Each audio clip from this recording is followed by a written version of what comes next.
Hoy viajamos hasta tierras sagradas. Muchos enigmas se esconden entre sus arenas, entre los muros de sus construcciones. Por ejemplo, el del origen de los seguidores del dios Horus. O el de la misteriosa tumba que debía albergar a los bueyes sagrados. E incluso el del enigmático proyecto secreto ruso denominado Isis. Será una travesía a la búsqueda, una vez más, de respuestas.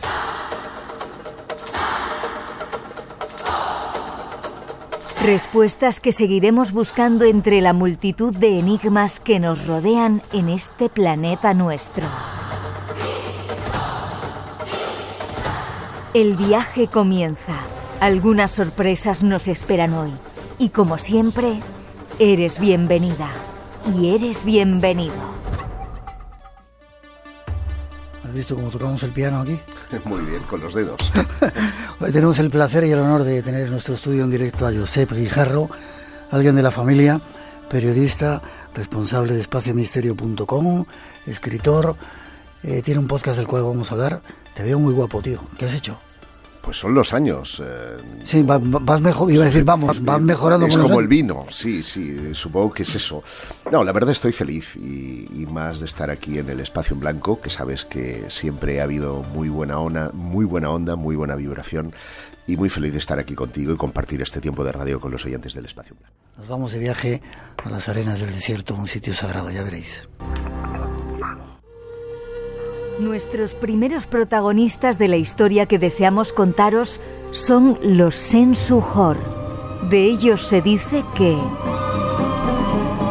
eran seguidores de Horus. El concepto evolucionó con el tiempo. Se ha llamado así a una serie de reyes míticos que gobernaron Egipto antes que los faraones, a aquellos que ayudaban a Horus en sus luchas con Seth.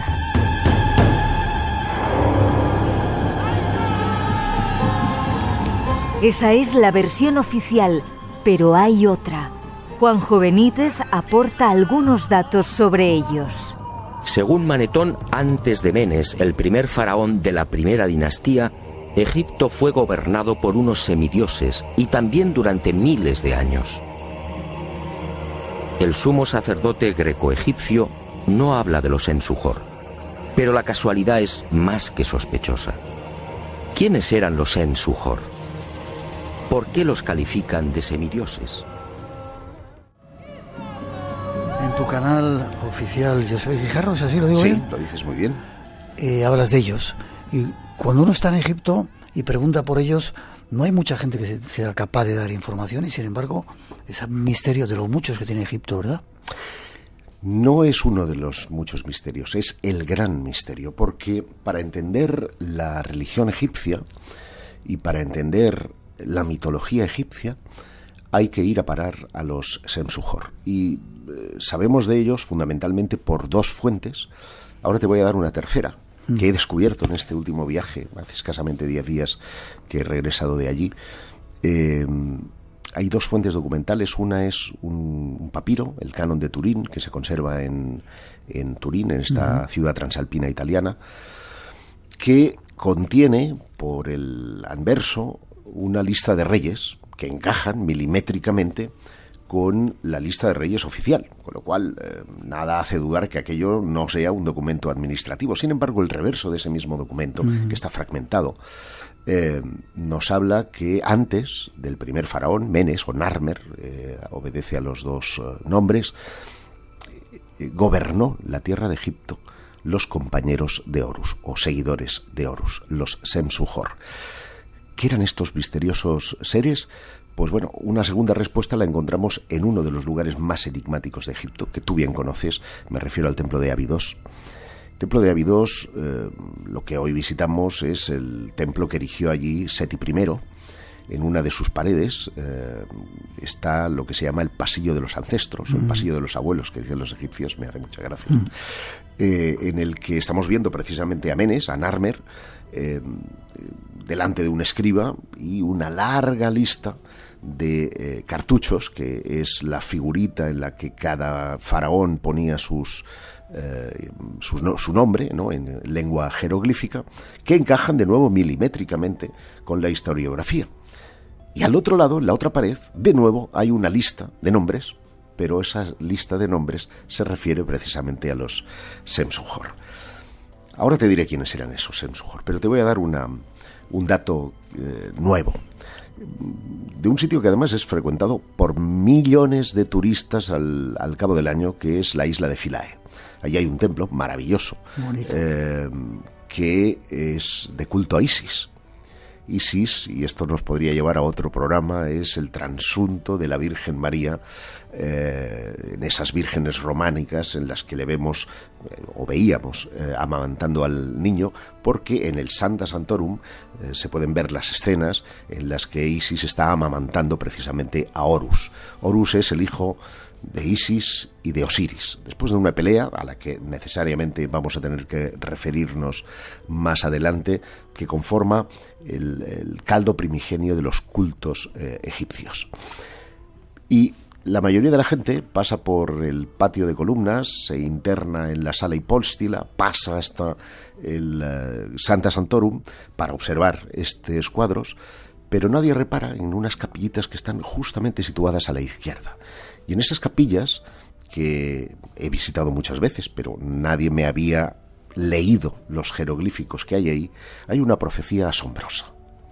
Esa profecía nos cuenta que Horus va a ser un ser muy especial, nacido de una madre que va a ser virgen, que va a ser fecundada desde los cielos, que va a tener 12 seguidores de Horus, los Semsuhor, que va a ser muerto y resucitará al tercer día. ¿Te suena todo esto? ¿Qué me dices? Es alucinante, Miguel. Está describiendo el origen del cristianismo en ese templo, en la figura de Horus como Jesús.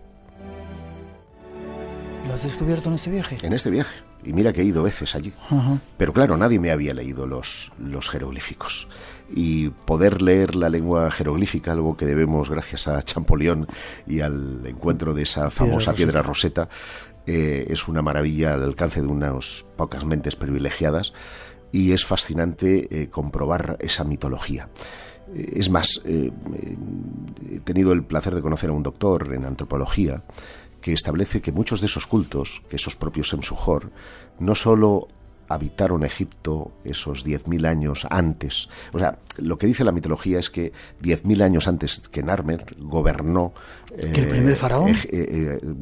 Narmer o Menes es el primer faraón, el unificador del Alto y el Bajo Egipto. De hecho, cuando tú entras en el Museo Egipcio, una de las primeras cosas que te encuentras entrando a mano derecha es una paleta, que es la paleta de Narmer, en el que se le ve a él con la corona del Alto Egipto, con una maza dándole a un enemigo, que es uno del sur, porque él es el unificador. Eso está en el anverso, en dos figuras misteriosas de largos cuellos que se entrelazan, generando una especie de círculo sinuoso. Y eso es interpretado como la unificación del Alto y Bajo Egipto, por lo tanto es el primer faraón.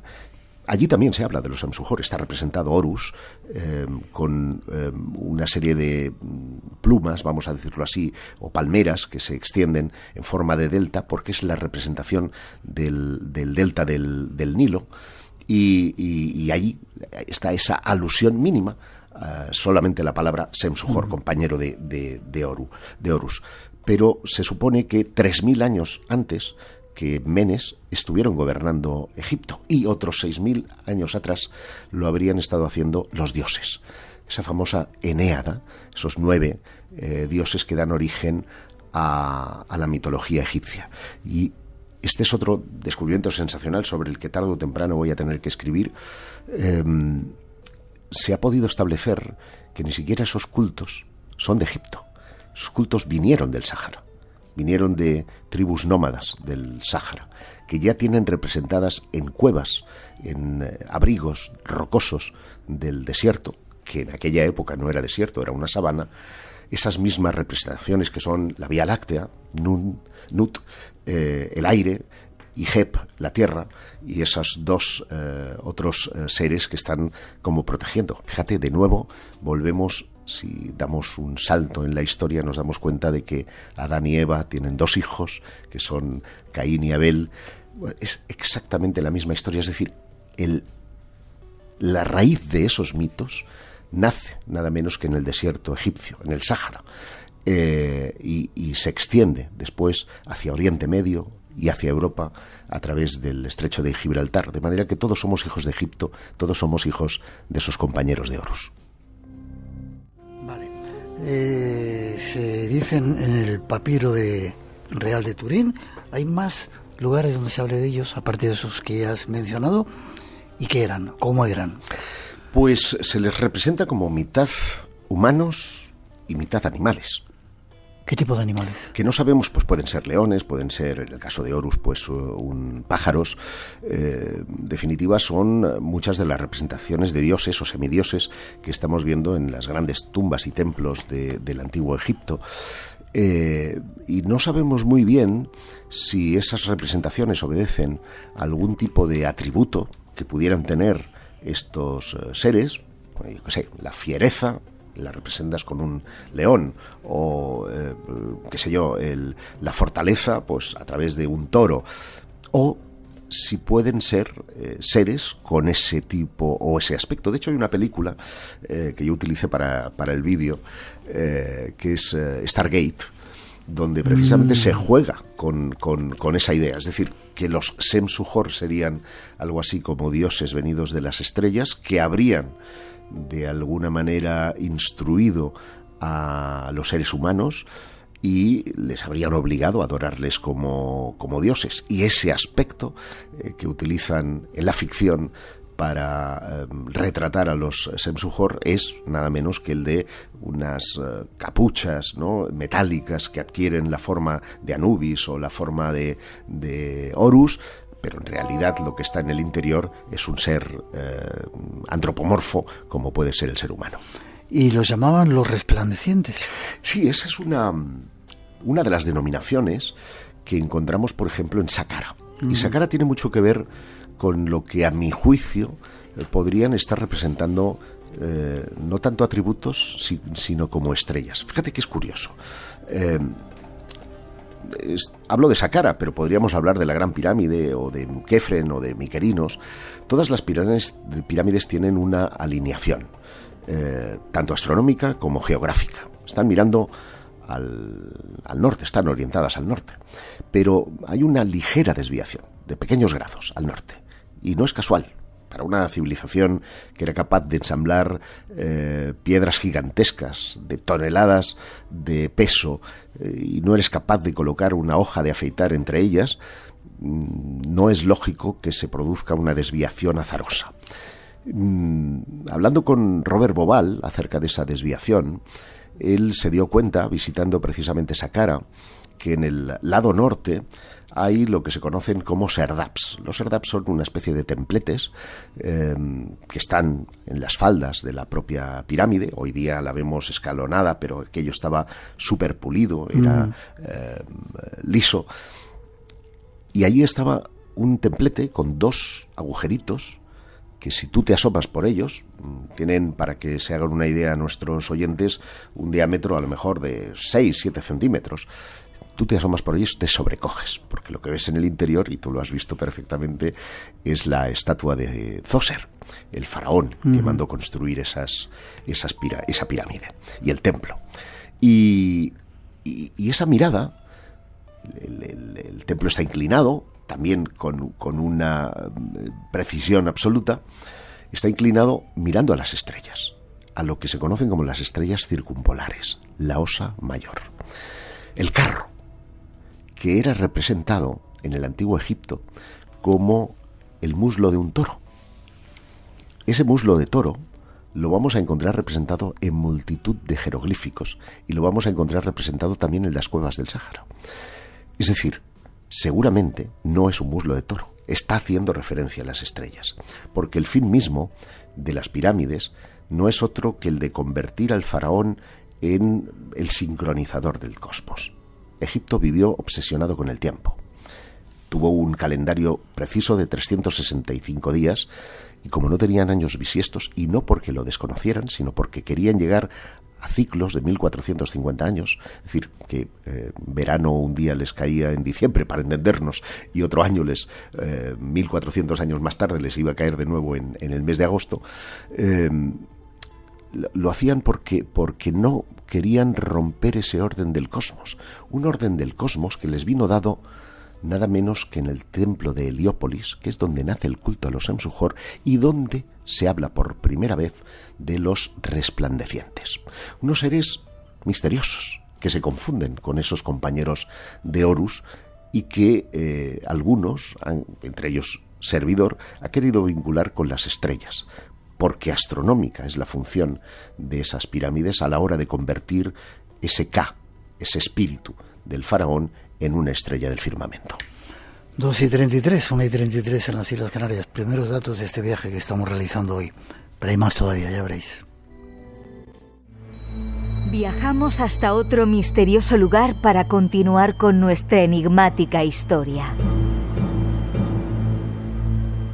El nuevo destino, Saqqara, y allí la tumba denominada Serapeum. El Serapeum de Saqqara es una necrópolis subterránea situada al norte de Saqqara y a unos 20 kilómetros al sur de El Cairo. Según se cree, es donde fueron enterrados, momificados durante más de 1000 años, los toros sagrados que representaban al dios Apis. En 1851, el egiptólogo francés Auguste Mariette redescubrió los enormes sarcófagos que habían contenido a una treintena de bueyes sagrados, pero que habían sido saqueados siglos atrás. Es de nuevo parte de la historia oficial, pero hay más. Extractamos la información del canal Explorando el Misterio.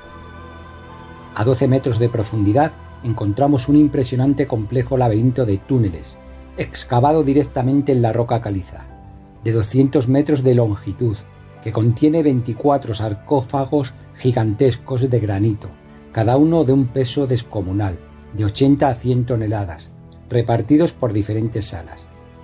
Es increíble comprobar que están cortados y tallados milimétricamente, así como pulidos magistralmente.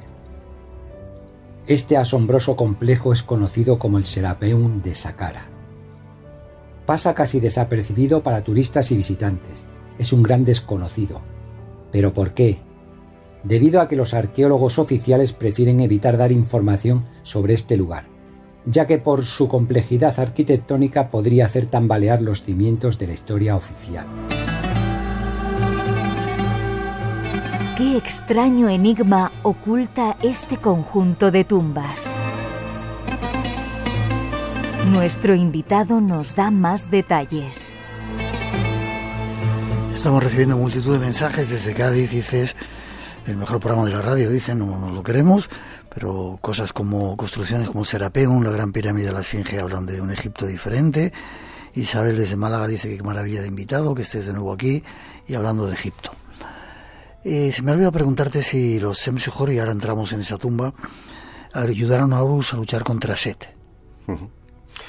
Sí, no hemos dicho que se produjo una batalla fratricida. Como si fuera espacial, además, ¿no? Como la de los Vimanas de los indios. Te la puedes imaginar como quieras, Miguel. Sí. No me vas a tirar de la lengua. Vale, no te voy a decir que eran ovnis. Vale. Pero en cualquier caso, sí es verdad que que Osiris y Set, que eran hermanos, estaban pringados por la misma mujer, que era Isis. Y es una de las muchas razones por las que entre ellos pues batallan. Muere Osiris, es enterrado, Isis encuentra el cuerpo, le resucita, y no contento con eso, Set vuelve a matarlo, y en este caso parte en 14 trozos el cuerpo de Osiris, que curiosamente el Osirión, el Seti I, es donde supuestamente se encontró su cabeza, ¿no?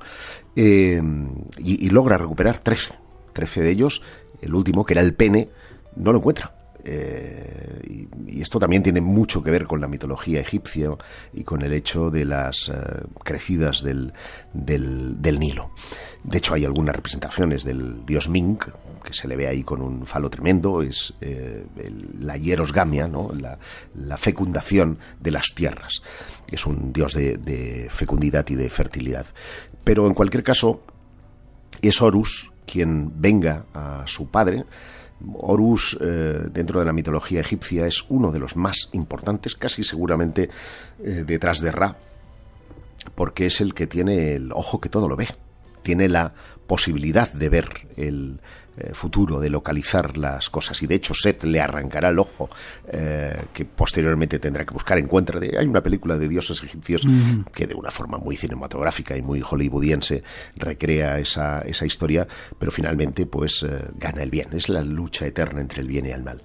Es muy curioso porque hay quien dice que estas representaciones, que son representaciones simbólicas, están haciendo alusión al proceso de desertificación del Sáhara, y que una forma de que ese cuento quedara para las generaciones es darle forma de dioses a esa Enéada, 9 dioses iniciales, que serán el fundamento religioso en el que establecerán sus directrices los sacerdotes primero y después los faraones, que se convertirán en dioses, o la presencia de dioses en la tierra.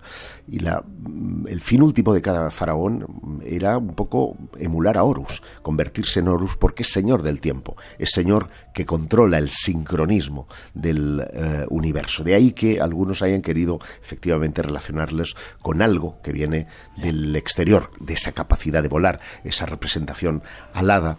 No sería sino una forma a través de la que supuestamente habría podido llegar a la Tierra. Hemos hablado muchas veces de Egipto, hemos hecho muchos programas, pero siempre quedan cosas. Y entre ellas, esta tumba que habíamos hecho, esa introducción, el Serapeum. Uno de los lugares más misteriosos de Egipto. Puede ser breve, no demos demasiadas pistas para que no vaya demasiada gente y estropeen el lugar. Bueno, es una atracción, entre comillas, poco frecuentada, gracias a Dios, y que además se cierra periódicamente. Es decir, no es fácil llegar allí y decir quiero ir al Serapeum, y igual te lo encuentras absolutamente cerrada, ¿no? Está muy cerca de la pirámide de Zoser. Hemos hecho alusión, cuando hablábamos de Zoser, a ese carro y a ese simbolismo con el toro, y muy curiosamente el templo, porque más que una tumba, yo lo calificaría de templo, está dedicado al dios Apis, al dios buey. Y es curioso por varias circunstancias. Primero, porque Auguste Mariette casi lo encuentra por casualidad. Él estaba buscando, había leído a Estrabón, sabía de la existencia de un templo en las cercanías de la pirámide de Zoser, y estaba a punto de terminar su campaña cuando de repente encuentra varias esfinges que están indicando el camino de acceso, y ahí encuentra a 12 metros el acceso a ese lugar misterioso, excavado en la piedra, como decía la introducción, y que tiene 2 estrechos pasillos que se extienden a derecha e izquierda de la entrada principal, que no tienen más de 3 metros de ancho. De hecho, cualquiera que entre y vaya hacia la derecha se va a encontrar de sopetón con un enorme sarcófago que apenas puedes pasar de lado para superarlo, y uno se da cuenta de qué misteriosa ingeniería debieron utilizar en la antigüedad, no solo para bajar 12 metros esas enormes molas pétreas, sino para moverlas a través de esos estrechos pasillos y después colocarlos en sus respectivos nichos, porque ese nicho está como 1,5 metros, 2 metros por debajo de la superficie excavada en la roca, y además en un estrecho nicho que tiene que albergar el enorme sarcófago cuya tapa puede pesar del orden de 20 toneladas y el resto unas 80 toneladas. Yo ponía en uno de mis vídeos a 2 enormes excavadores Caterpillar, de estas enormes, sí, tratando de levantar uno de esos bloques, y se levanta la excavadora. Es decir, ¿cómo hicieron eso? Hace 3.000 años no tenemos ni la más remota idea. Pero el misterio va más allá de eso, Miguel. Y es que cuando Auguste Mariette encuentra aquello y ve que la mayoría de tapas están ligeramente abiertas, ve que todos están vacíos. ¿Vacíos? Vacíos. ¿Los habían asaltado antes o...?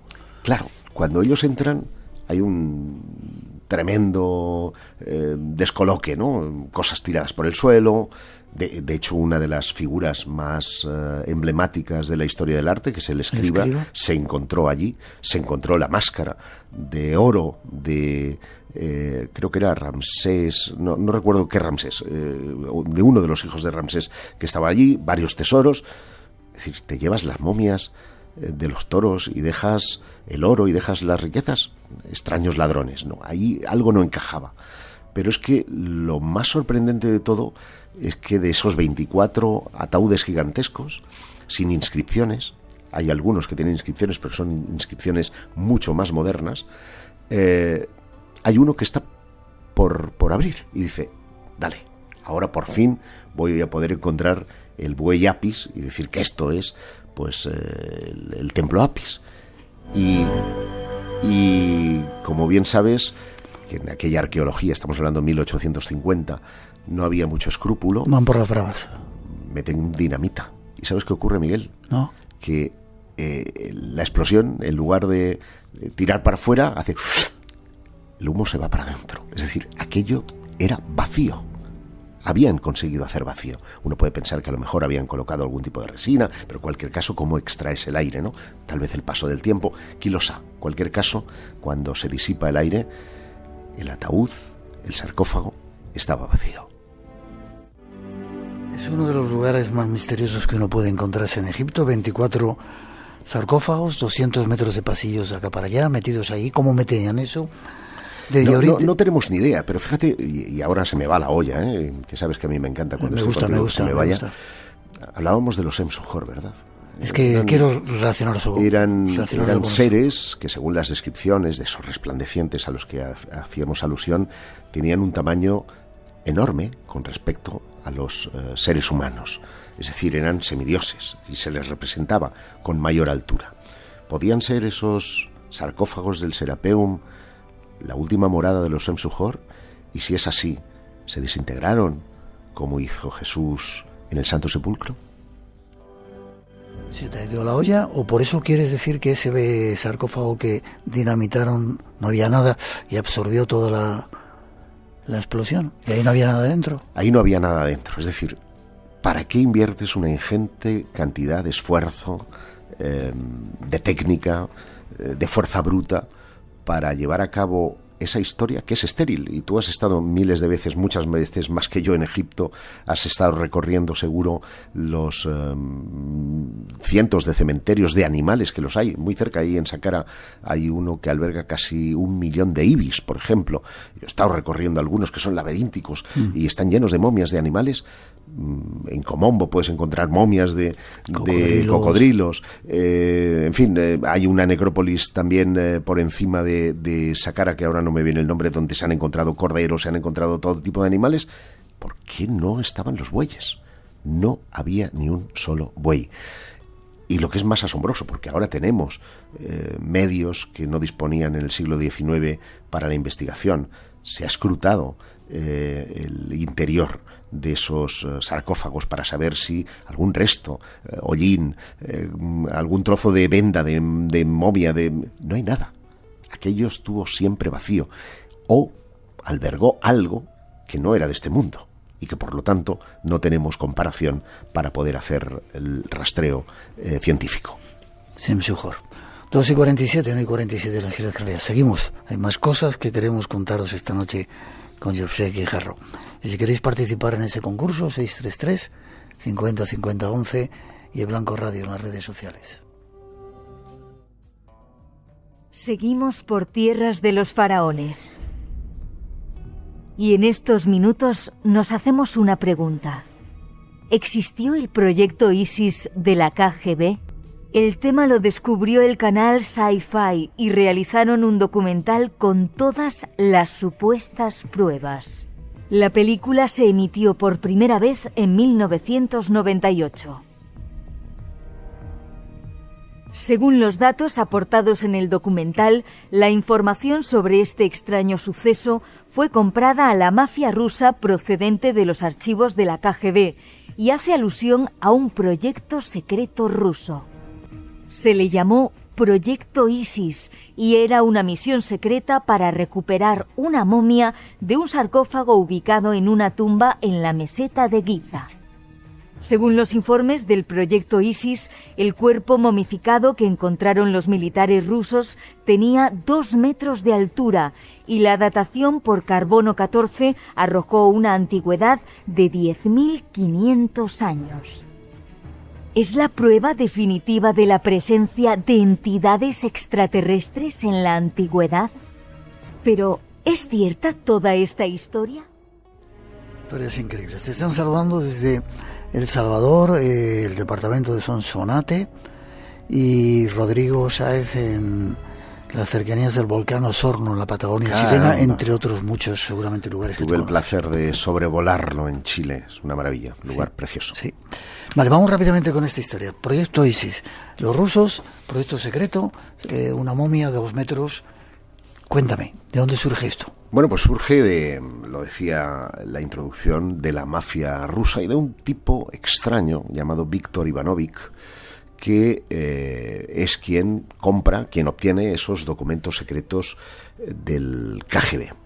Esos documentos, junto con filmaciones, y esto es lo más asombroso, muestran una campaña llevada a cabo por el ejército ruso en Egipto. Se les ve excavando de una manera un tanto peculiar, un tanto tosca, en alguna parte no especificada de Egipto, y al entrar uno puede advertir la presencia de un sarcófago de aspecto faraónico, de un militar que con malas formas le dice al cameramen que no se acerque, unos tíos enfundados en trajes antibacteriológicos trabajando por allí, y esto es lo más sorprendente, en el momento en el que abren el ataúd ves un humillo que está saliendo de allí y como la gente tose, ¿no?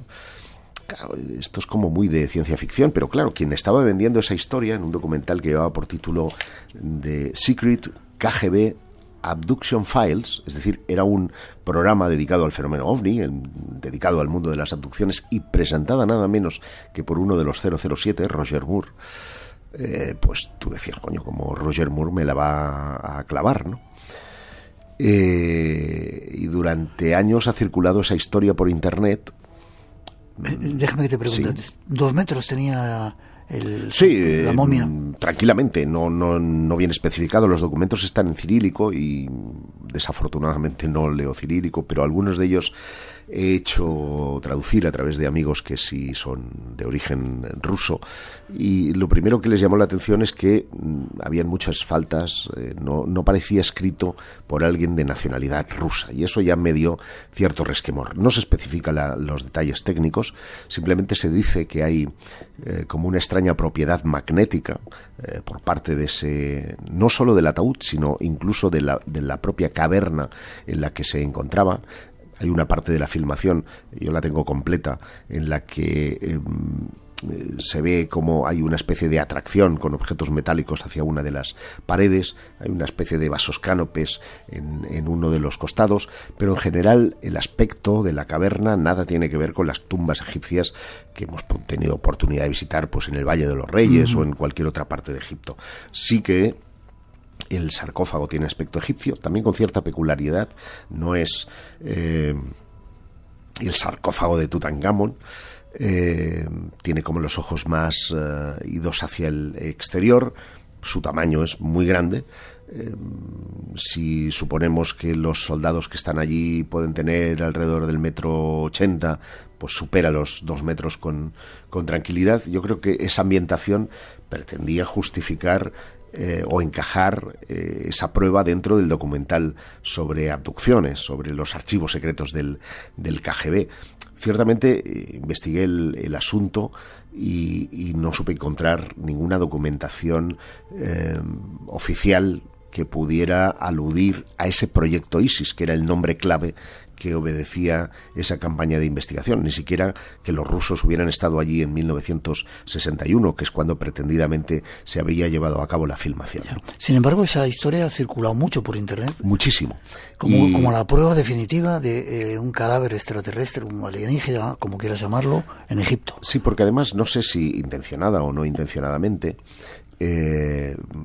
esto empieza a darse a conocer a partir de finales de los 90, 1998, que es cuando Sci-Fi, que es un canal dedicado a la ciencia ficción estadounidense, pone en marcha esa serie de capítulos. No solamente es Roger Moore hizo muchos otros también relacionados con el fenómeno de los no identificados, y no sé si el propio Sci-Fi o alguien con intención sube a Internet solo los fragmentos de la película, es decir, no ves a Roger Moore, no ves los interrogatorios de Víctor Ivanovic, no ves la investigación que lleva a cabo el programa, y aquello se vende como una evidencia de que los Sem-Suhor, como equivalentes a seres extraterrestres, a seres venidos del espacio, habían llegado a la Tierra y habrían sido enterrados en Egipto. Pero tú, nos quedan 2 minutitos, luego seguimos, nos vamos, te quedas un ratito más, ¿vale? Sí, claro. Tú, que eres un cabezota, empiezas a investigar, ¿y qué pasa? ¿Eso es cierto? ¿Es la prueba definitiva de que...? Pues pasa que en realidad se trata de un falso documental, de ese género que también hizo Arthur C. Clarke, como sabes, con la Operación Luna, y que nos deja a todos un poco, con perdón, se puede decir el horario, con el culo torcido. En plan, me has intentado colar una... No sé si como experimento sociológico o como una cuestión de abrir conciencia, sea como sea. Lo cierto es que los intérpretes eran estadounidenses interpretando a rusos y que los documentos, como te decía, tenían faltas de ortografía porque habían sido hechos, pues no te voy a decir con el Google Translate, pero seguramente utilizando algún otro recurso. Como el de Ray Santilli, la autopsia de ese extraterrestre, ¿no? Efectivamente. Este ha sido un tema siempre recurrente y lo que nos hace es ponernos alerta, los que somos o presumimos de ser algo serios, de no tragarnos todo a la primera. Hay que ser cautos antes de dar a conocer una historia de esas características, porque muchas veces son grupos de trabajo que de esta manera intentan desprestigiar a los investigadores de estos temas. Y hoy día con Internet es muy, muy, muy, muy fácil extender un bulo de estas características, y cuando ya está colado, entonces te dicen, te engañé, te hice esta historia y habéis picado como pardillos. Igual que cuentas eso, todo lo que cuentas es mentira. Exacto. Al final. Vale, y una pregunta antes de que te vayas. ¿Qué opina el invitado Josep Guijarro acerca de la teoría de que Osiris podría ser un robot humanoide? Fue descuartizado en varios trozos y luego lo recompusieron. Bueno, es especulación, y como ejercicio intelectual me parece interesante y asombroso. Si estamos dando la idea de que estos seres tuvieron en algún momento de la historia encarnación, carne y hueso, o en este caso biónico, pues es una posibilidad. No hay que descartarlo a la ligera. Es más, te diré que la tendencia que hoy en día los exobiólogos están trabajando, y esto nos aparta de Egipto, pero nos lleva en definitiva al mundo extraterrestre, es que tenemos que empezar a acostumbrarnos a pensar que cuando tengamos ese contacto, igual no vamos a hablar directamente con seres biológicos, sino seguramente con consciencias transferidas a máquinas. Y en ese contexto, esa hipótesis planteada por el oyente me parece súper interesante.